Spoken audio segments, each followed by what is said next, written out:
Okay, so here's our proposal for Boss Man. It's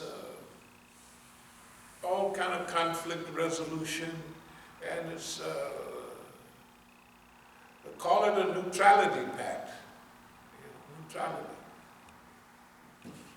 You can study our record. We're not going to do anything to anybody, to the system. We don't have to. The system is already, right? Well, we don't have to do nothing. We never, you can't find anybody here, anybody who's ever here. You can never find nobody that we said, we want you to bomb this, we want you to do that. Never, never, never. We never have, because number one, we don't believe in it. Now I know they don't believe in it, but that's their problem. We're telling them that if you studied your Negroes properly, you would see post-colonial South Africa. Mandela never laid a finger on white folks. Jomo Kenyatta, the burning spear in Kenya. They tortured and murdered and killed thousands of Mau, which he was supposed to be one. He never laid a finger on white folks. We wouldn't go to Kenya, you know why? Because they would turn us in and send us back to America. And you would get arrested at the airport in Kennedy. Yeah, they would send you back. Tanzania, we would only go places, we knew who was who. You had to survive. Oh, I ain't going to the plane and even landed in Kenya. Man, I hope it hurry up and get on out of here, because, you know, East African Airways in those days would go Uganda, Entebbe, Nairobi, Dar es Salaam. They had East African Airways, Uganda, Kenya, and Tanzania. Boy, it was nice. They had unity. But we wouldn't go to Kenya, because Kenya would turn you in. If the white man put in a petition for Tanzania, they wouldn't give us up. We stayed there, right? If they had a petition for Kenya, they snap you up. They wouldn't arrest you. They just hand you over to Boss Man. Boss Man take you to New York, and he said, you are under arrest in New York. Wouldn't have nothing on it. I just came from Kenya. We don't know nothing about that. All we know is you're under arrest right here at the airport. Yeah, that's what they used to do, Negroes. That's why I'm telling you, we know in depth how this stuff already works. There's no, well, let's guess it. It ain't no guessing. When your life depends on that stuff, you know who's who and what's what. You know, you can measure and smell different things. When I first went to Bolivia, I was in the Paz the first night I was there. It was an Italian, a German, and who else? A Japanese guy. We was all in they was calling a bar, and they was drinking. And they acting like they was gonna fight. They was all police, but they all came from people that lost World War II. Germans, Japanese. And everywhere you went, all over the place, you had these wonderful Japanese farms. In Bolivia and all of in Peru. You look at South America, shoot.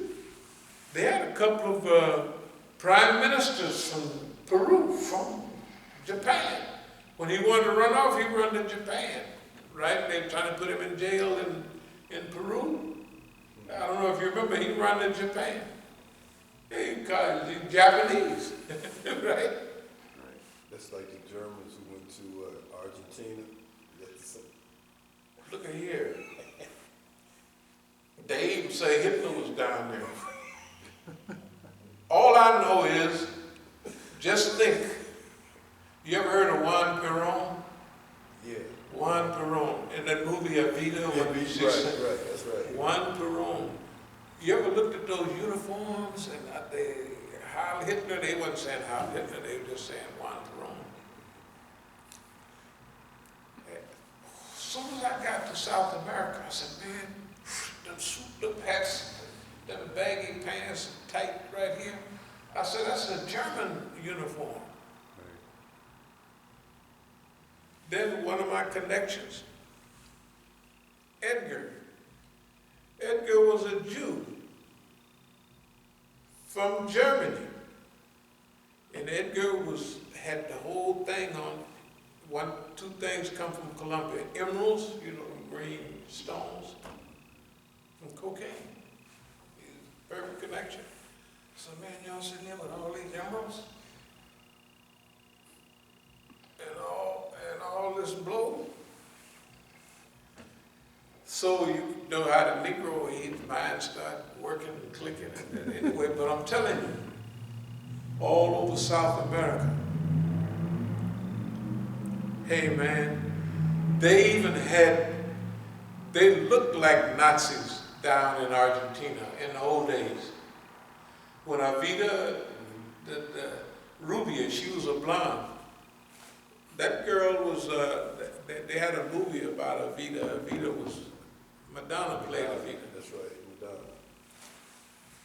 Madonna. That lady was really abused, because they embalmed her body, and they had it lay in state for years. Yeah. And the guy that was watching, he was a guard. Shoot, he opened that case and got with that lady. She might have been 10 years dead, 15 years dead.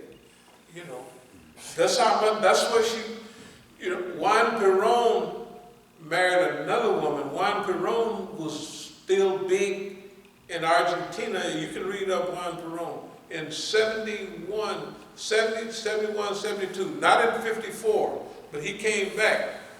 Juan Perón came back, but he wasn't as big as he was. I'm just trying to tell you,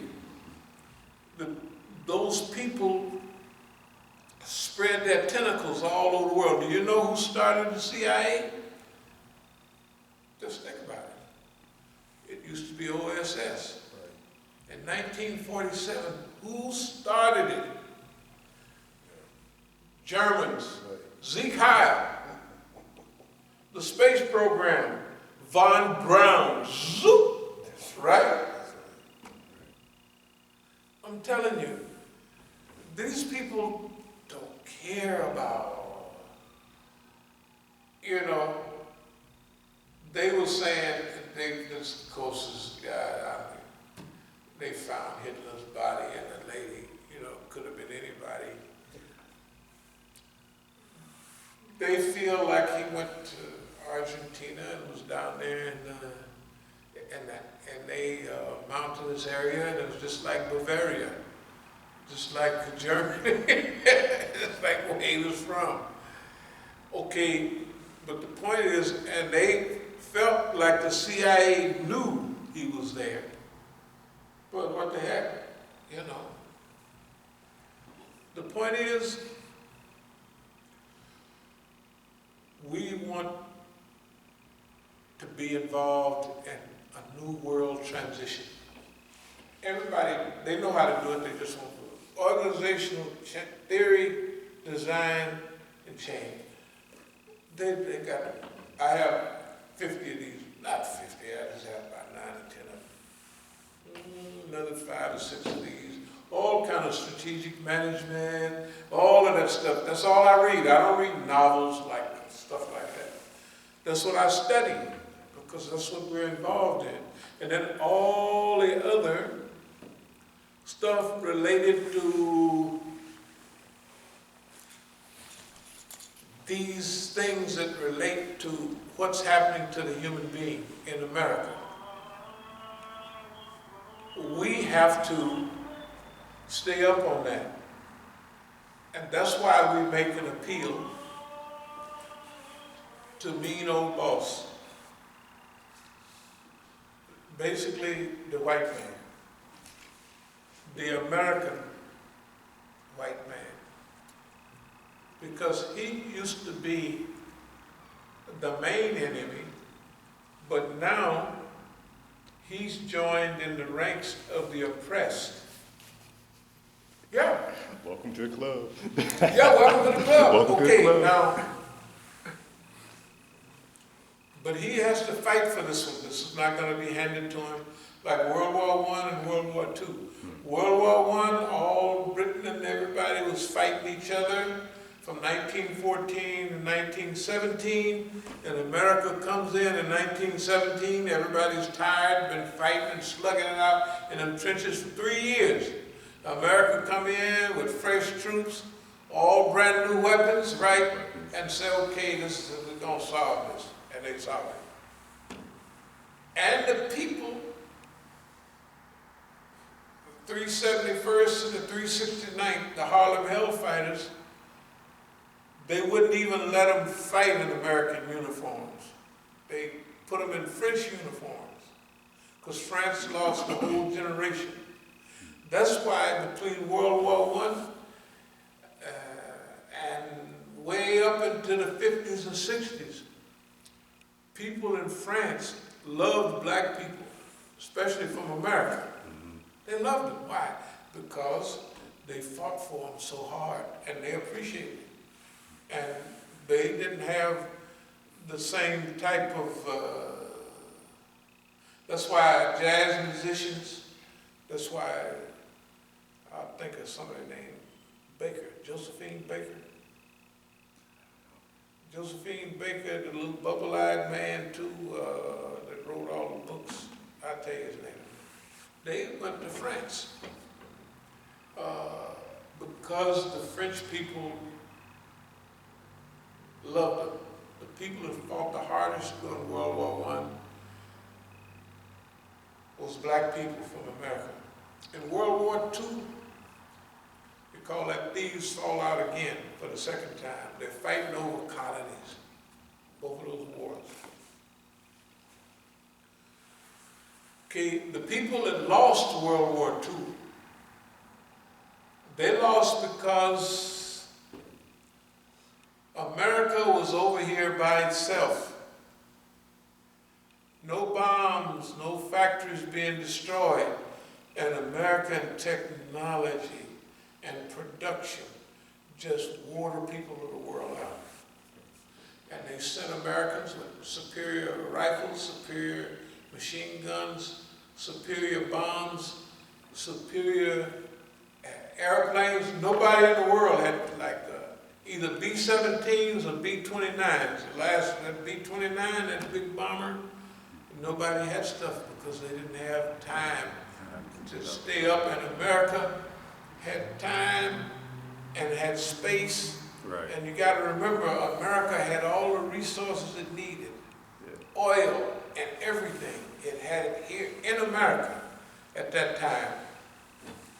America always talks about its great struggle 75 years ago and with World War II.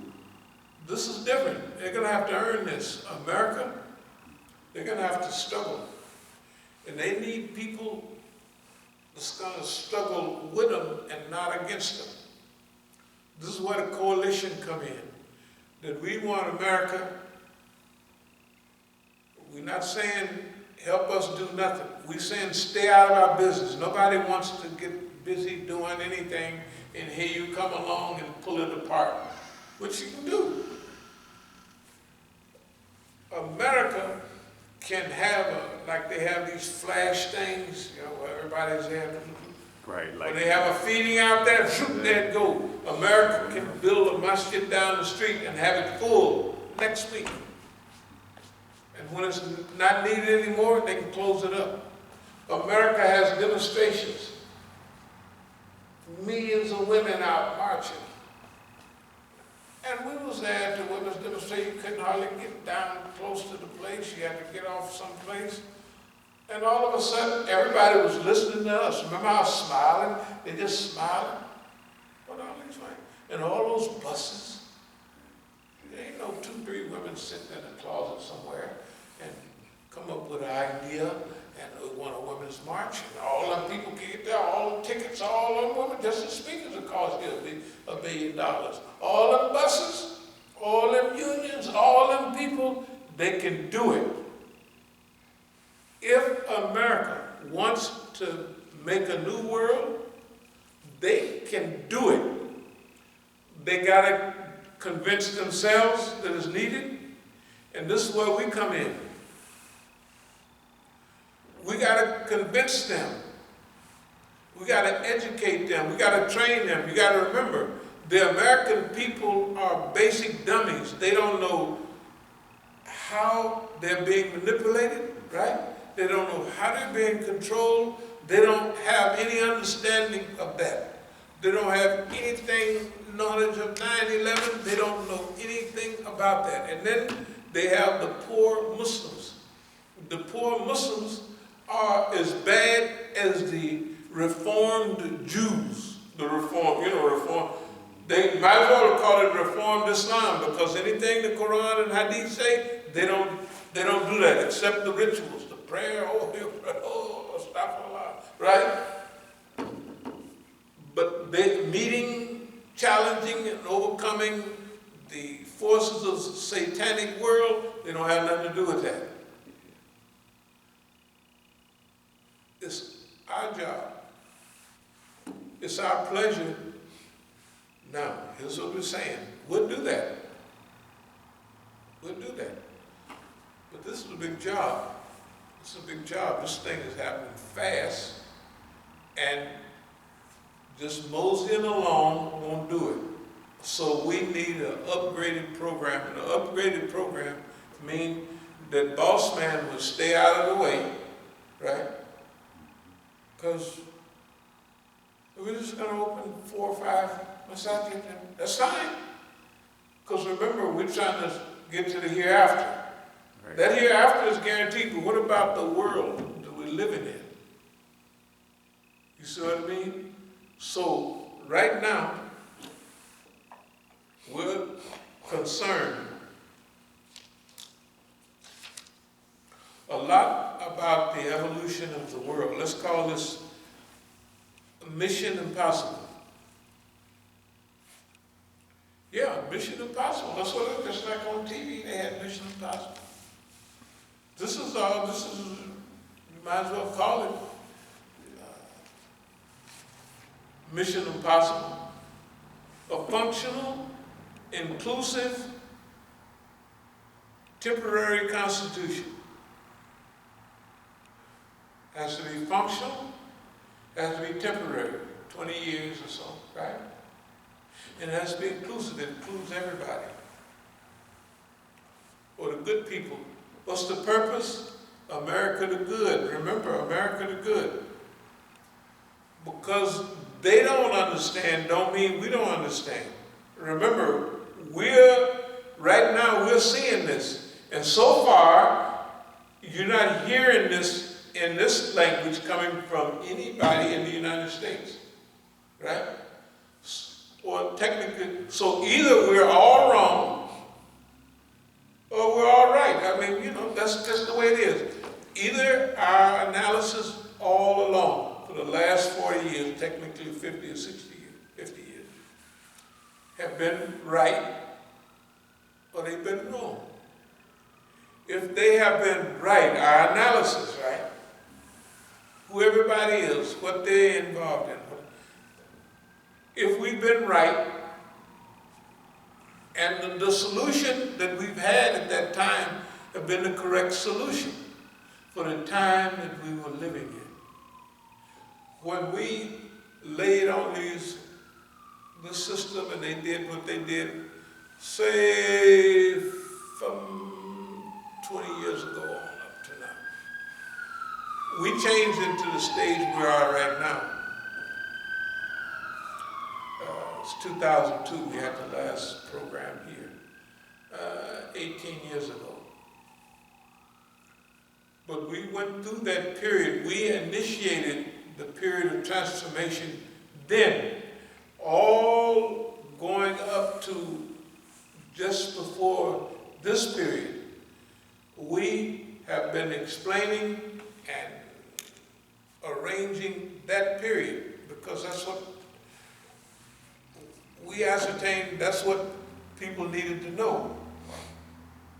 And we needed to show people that you don't have to be afraid of boss man. Okay, no matter who's paying attention, they should know you don't have to be afraid of boss man. You still have to be afraid. Okay, well what about us? What part we're going to play? This is where the Islamic evolution comes in. That we want to develop a system that solves the problems of today. The problems of today is Zionist control of the world. Therefore, the United States, as we have viewed it, as we explain it, and when we take a breather in a minute, anyone can interject or whatever they wanted to say about where we are. We believe our analysis is correct about the time that we're living in. Okay, now, if that's correct, what do we do about it? We say initially simple things, like for instance,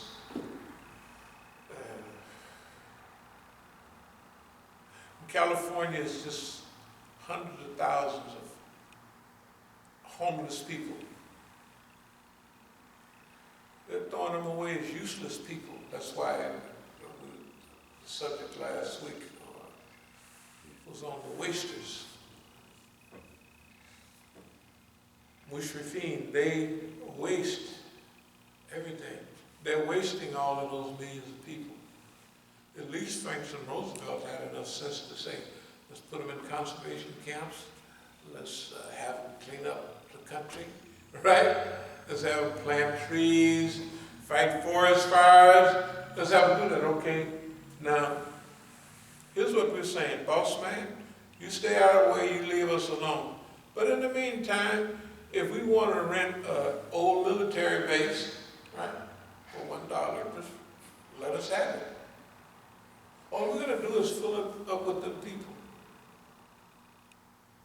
And all the other stuff you're too lazy to do. We'll have volunteers. How many want to volunteer for the tree planting association? Right? Remember we talked about a million trees, and a trillion trees.